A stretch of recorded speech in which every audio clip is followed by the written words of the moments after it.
ഇവിടെ ആരാ അല്ലാത്തവരോട് പ്രാർത്ഥിക്കുന്നത്? സുന്നി മുശ്രിക്കാന്ന് പറഞ്ഞു. ഈ സദസ്സ് നിറഞ്ഞു നിൽക്കണ ഈ സദസ്സ് വേണമെങ്കിൽ ചൂണ്ടിക്കാണിച്ച് വഹാബികൾ മാറി നിന്ന് നോക്കണമെങ്കിൽ ഞാൻ ചോദിക്കാൻ തരാം, മൊയ്തീൻ ശൈഖ് പടച്ചോനാന്ന വിശ്വാസങ്ങൾക്ക് ഉണ്ടോ? എന്തെങ്കിലും പറയാത്ത ഉണ്ടോ ഇല്ലേ?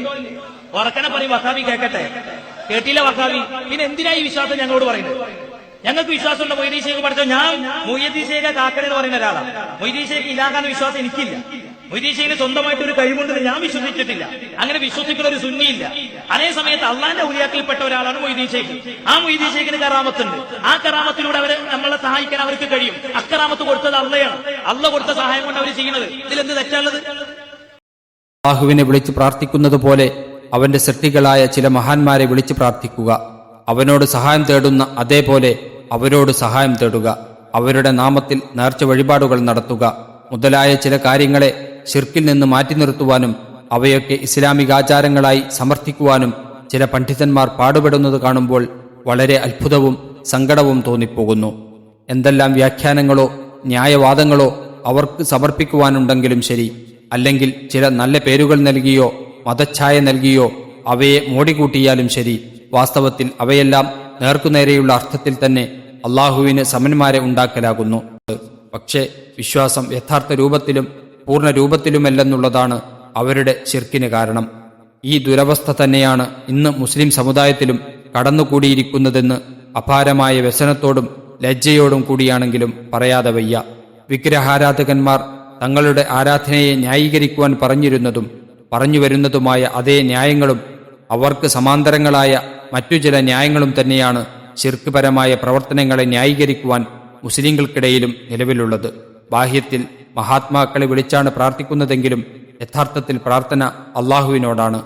ഗുണവും ദോഷവും ചെയ്യുവാൻ അള്ളാഹുവിന് മാത്രമേ യഥാർത്ഥത്തിൽ കഴിവുള്ളൂവെന്നറിഞ്ഞുകൊണ്ട് മഹാത്മാക്കളെ വിളിച്ചു വല്ല കാര്യത്തിനും അപേക്ഷിക്കുന്നത് അവർ അക്കാര്യം സാധിപ്പിച്ചു തരുമെന്ന് കരുതിക്കൊണ്ടല്ല. അവരുടെ ശുപാർശ മൂലം അള്ളാഹു അത് സാധിപ്പിച്ചു തരുമെന്നുള്ള വിശ്വാസത്തിലാണ്. ആ മഹാത്മാക്കൾ സ്വന്തം നിലക്ക് തന്നെ അത് സാധിപ്പിച്ചു തരുമെന്ന വിശ്വാസത്തോടെ അപേക്ഷിക്കുന്നത് മാത്രമേ പ്രാർത്ഥനയാകുകയുള്ളൂ എന്നൊക്കെയാണല്ലോ മഹാത്മാക്കളെ വിളിച്ചു പ്രാർത്ഥിക്കുന്നതിന് പറയപ്പെടാറുള്ള ന്യായങ്ങൾ. പണ്ഡിത വിഭാഗങ്ങളിൽ നിന്ന് കേൾക്കുന്ന ഇത്തരം ന്യായങ്ങൾ കേട്ട് സാധാരണക്കാർ വഞ്ചിതരാവുകയും ചെയ്യുന്നു. നഊദുബില്ല.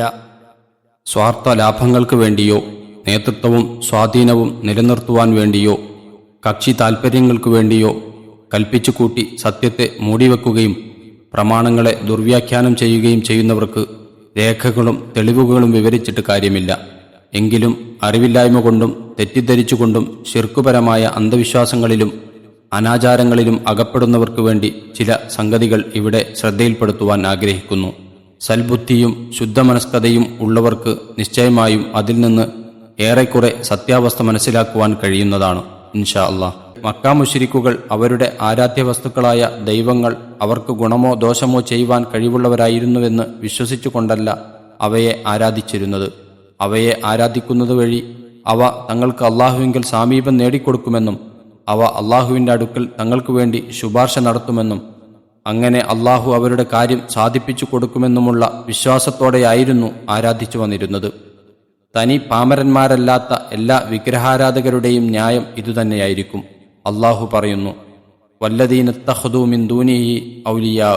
സാരം, അള്ളാഹുവിന് പുറമെ ഔലിയാഇനെ കാര്യകർത്താക്കളെ സ്വീകരിച്ചവർ പറയുന്നു, അള്ളാഹുവിങ്കലേക്ക് ഞങ്ങളെ ഒരു അടുപ്പം അടുപ്പിക്കുവാൻ വേണ്ടിയല്ലാതെ ഞങ്ങൾ അവരെ ആരാധിക്കുന്നില്ല.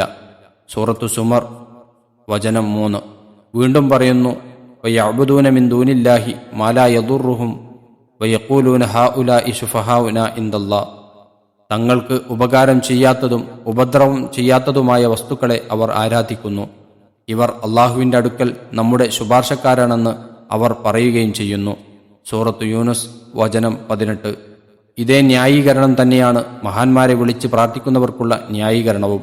അപ്പോൾ പ്രാർത്ഥിക്കപ്പെടുന്നവർക്ക് ഗുണവും ദോഷവും ചെയ്യുവാൻ കഴിയുമെന്ന വിശ്വാസമല്ല ഇത് ശിർക്കാകുവാൻ കാരണമെന്ന് ഇതിൽ നിന്ന് സ്പഷ്ടമാണല്ലോ.